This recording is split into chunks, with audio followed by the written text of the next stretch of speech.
Bonjour à tous et bienvenue dans votre journal des produits de bourse de l'Obsa du lundi 12 novembre. La semaine dernière était placée sous haute tension à la Bourse de Paris. L'ambiance est Bonjour à tous et bienvenue dans votre journal des produits de bourse de l'Obsa du lundi 12 novembre.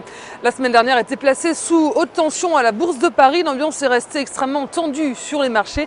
Le CAC 40 a terminé sur une légère hausse de 0,47% à 3424 points après avoir passé la majeure partie de la séance dans le rouge.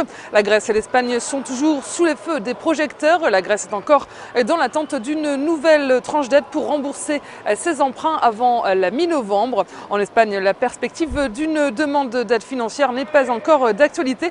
Et dans ce contexte, les valeurs financières chutent. Société Générale a perdu 3,03% sur l'ensemble de la semaine, alors qu'elle avait annoncé de bons trimestriels jeudi.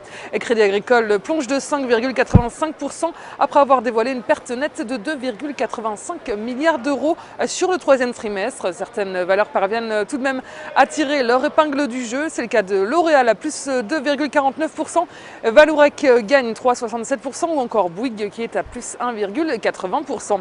Ces valeurs ont profité des bons chiffres en provenance de la Chine avec une hausse de 9,6% de la production industrielle en octobre sur un an. Une meilleure performance que le mois précédent est signe de la bonne santé de la deuxième puissance économique mondiale.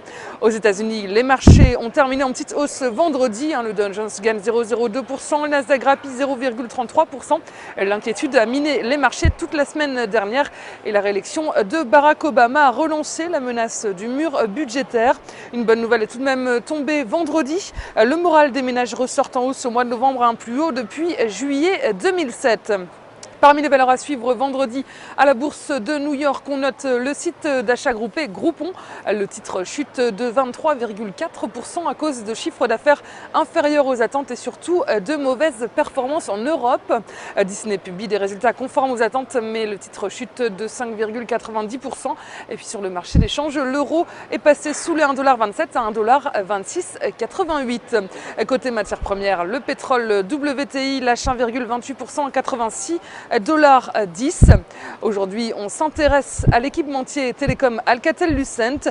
Graphiquement, le titre s'est affranchi d'une oblique baissière, tandis que les moyennes mobiles à 20 et 50 jours se retournent à la hausse.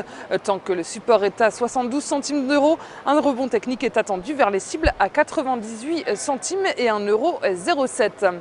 La stratégie qui vous est proposée pour jouer cette valeur, c'est l'achat du Varant Call Alcatel-Lucent à 2536 T d'Unicredit au prix d'exercice d'1 € et d'échéance au 1er mars 2013. Voilà, c'est tout pour aujourd'hui. Très bonne journée et à demain.